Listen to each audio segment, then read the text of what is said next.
विषय account, chapter 8 मुख्य रोजनामचा। मैं आपकी टीचर योगी स्नेहलता।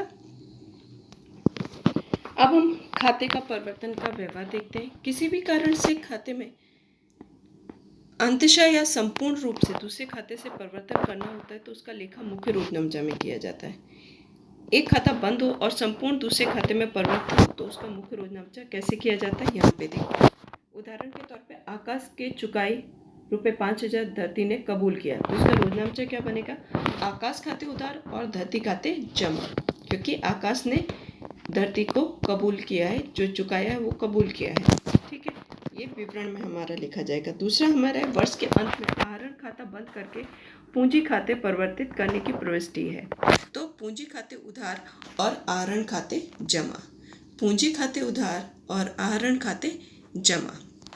आहरण खाता बंद किया और उसे पूंजी खाते ले गए, उसका प्रविष्टि। अब हम समायोजन जो प्रविष्टियों के अनुसार किस तरीके से उसके व्यवहार होंगे वो हम देख लेते हैं। जैसे प्रत्येक हिसाबी वर्ष के अंत में धंधा के सही परिणाम को पाने के लिए सही आर्थिक स्थिति की परिस्थिति जानने के लिए कई समायोजनों की प्रविष्टियां करनी पड़ती हैं, जैसे कि अंतिम माल स्टॉक, अदित, मिलनी बाकी, आवक या घिसाई के रोजनामचा लिखा जाता है। इसी प्रकार से समायोजन के यानी कि हवाला विस्तार की चर्चा हम करें तो यहाँ पे उदाहरण लिया है। हिसाबी वर्ष के अंत में 20,000 अंतिम स्टॉक, 5,000 वेतन चुकाना, 400 और ब्याज मिलना बाकी मशीनरी पर 500 घिसाई करनी बाकी है।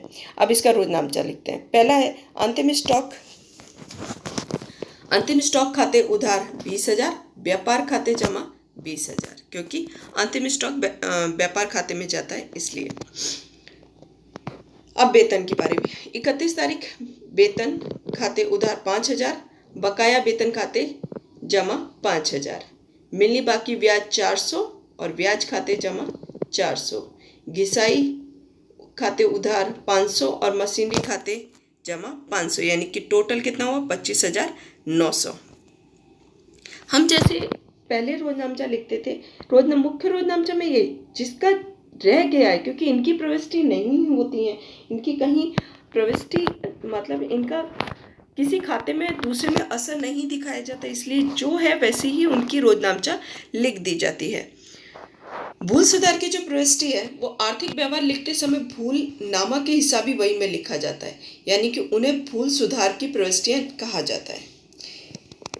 धंधा की इकाई में वर्ष के दौरान अनेक व्यवहार लिखे जाते हैं। व्यवहारों को जो गलती हो जाती है उसे हम जैसे लिखा और पेंसिल से रब कर दिया रबर से, वो नहीं होता। हमेशा जब भूल होती है तो भूल प्रविष्टियां लिखी जाती हैं और उनकी जो गलती हुई उसकी असर को कम करने के लिए, उसको कैंसिल करने के लिए हमें उसकी अपोजिट एंट्री करनी पड़ती है। इस तरीके से हिसाब सुधार अनेक व्यवहार होते हैं और इसी प्रकार प्रविष्टियां लिखने से भूल होने की संभावना रहती है, उसको मिटाने के लिए भूल सुधार प्रविष्टियां लिखी जाती हैं और भूल सुधार प्रविष्टियां मुख्य रोजनामचा में ही लिखी जाती हैं।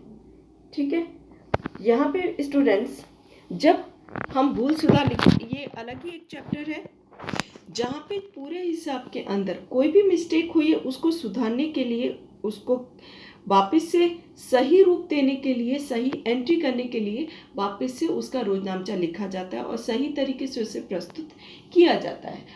अगर कहीं गलती है उसको वापस से सुधारा जाता है, तो उसको सुधार कर उसकी वापस से रोजनामचा लिखा जाता है और उसको पूर्ण किया जाता है। स्टूडेंट, यहाँ पे ये चैप्टर कंप्लीट होता है आपका मुख्य रोजनामचा का। Thank you.